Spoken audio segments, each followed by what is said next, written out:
This is Paul Catalina's Top 5 at 5:55. Brought to you by Slapsticks Comedy Club. And look, if you called us in, we couldn't get to you. Thank you for calling. Try to call again tomorrow. This is kind of a new issue for us, so we're enjoying all your calls, and please keep them coming. But we're at the point of the show where we just can't. We don't have time to take them anymore. So top 5 wild realignment scenarios. Okay. And again, slapstickscomedy.com. Open mic is on Thursday, karaoke Wednesday. Ty Wynn, the headliner this weekend. So go on and see him. I'm there August 6th and 7th, so come see me. All right, top 5 wild realignment scenarios. And I'll just preface this why. Number 5 is kind of on its own, and numbers 4 and 3 and 2 and 1 are together, guys. They're kind of packaged. All right, number 5. The Big 12 merges with the Pac-12 to form a 20-team Super League. How do you feel about that? No. No? Not in any way. Don't like it? You either don't, are you saying no, it's not going to happen? No, it's not going to like happen. It? I mean, right now, any of the remaining teams in the Big 12 would be thrilled to be attached to a Power 5 conference since they're about to not be one if they're not careful. Yeah, I think the Big 12 schools would do this in 2 seconds most likely, as long as, revenues and all that were equal. But, yeah, seems very unlikely. I'd still think the Pac-12 would have a bit of an issue with Baylor's religious affiliation, if not TCU's as well. I think that would come into play. Politics would come into play. And yeah, I just don't see the Pac-12 being willing to do that. So West Virginia is going to go from East Coast to Central Coast to Mountain Time and Pacific Time. Exactly. Yeah. I mean, that would also be a headache galore for the Mountaineers. Again, for football, no one cares. Yeah. It's one flight. It's a few times a year. The problem comes to when you're playing baseball and softball and volleyball and running track and tennis and all that. It becomes a real problem. All right, number 4, Baylor and West Virginia to the ACC. Notre Dame stays independent.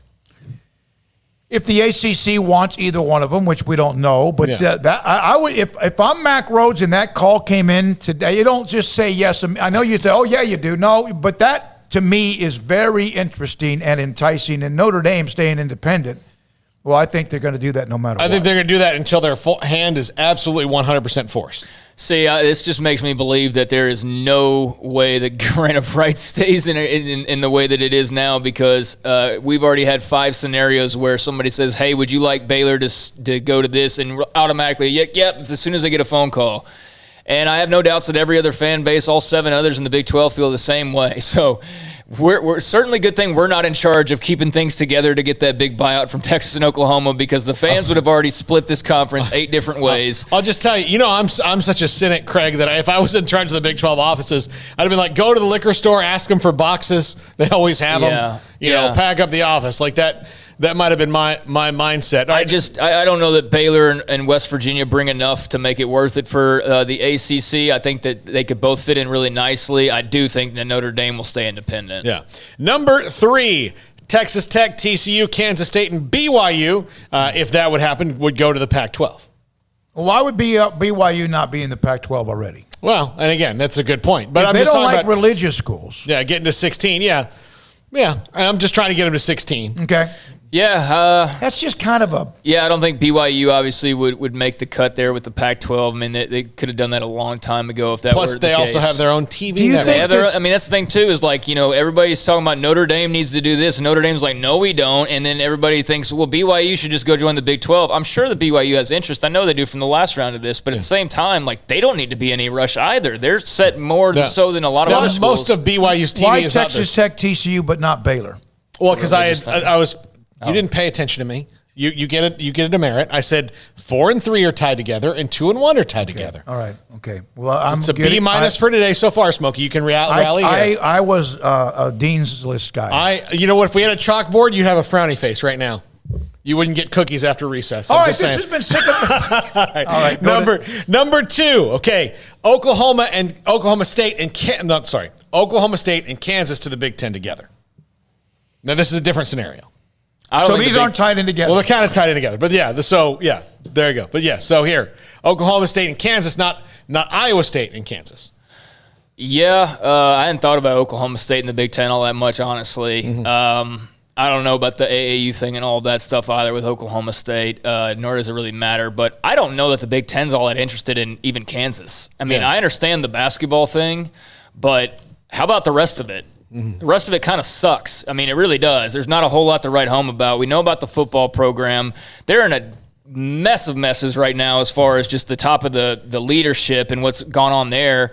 And they're not still to mention there are dumpster fire problems that they're dealing with, right? That's what I'm talking about. Yeah. I mean, like, they're dealing with dumpster fires all over the place. So I don't know that would prevent the Big Ten if the Big Ten was legitimately interested, but I just don't know how interested they really are. Everybody's kind of assuming they're going to be the next to just jump up and go grab teams, and it seems to me that they're more interested in this Pac-12 scheduling thing or something along those lines, more so than adding two teams who, okay, Kansas in basketball will bring a little bit of money, but how much are they really bringing? Mm-hmm. Are they going to make the Big Ten teams, if they expand, actually make less money? Because there's a good chance of that. And in that case, then what's the point of adding those two teams if you don't know? Other than Oklahoma and Texas, Oklahoma State has the third highest level of eyeballs that watch their football team among the Big 12. Well, and the thing about it, though, is it's a drop-off, but they're third. But if you look at it when you're trying to renegotiate, what the SEC will be able to renegotiate is they'll be able to get everybody more money by adding teams. There won't be it's not like less money where you have the same pie.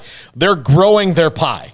Everybody's going to get a bigger slice of a bigger pie. Yeah. And that's not necessarily the case with some of these schools. Yeah, basically they're how'd you phrase the pie thing? Bigger slice of bigger pie. Yeah, well, their slices of pie, the SEC, are filled with the goodies inside. They're filled with, whatever your topping is or your flavor filling is. Whereas adding Oklahoma State and Kansas, if you're the Big Ten, it's kind of like getting pie that has no taste to it. The SEC is a pinata with a bunch of yummy. All right. And number one that would go in this scenario, would be, listen, and this is, again, Notre Dame just deciding that they have to get in a league. Notre Dame, Baylor, West Virginia, Iowa State to the ACC for an 18-team league.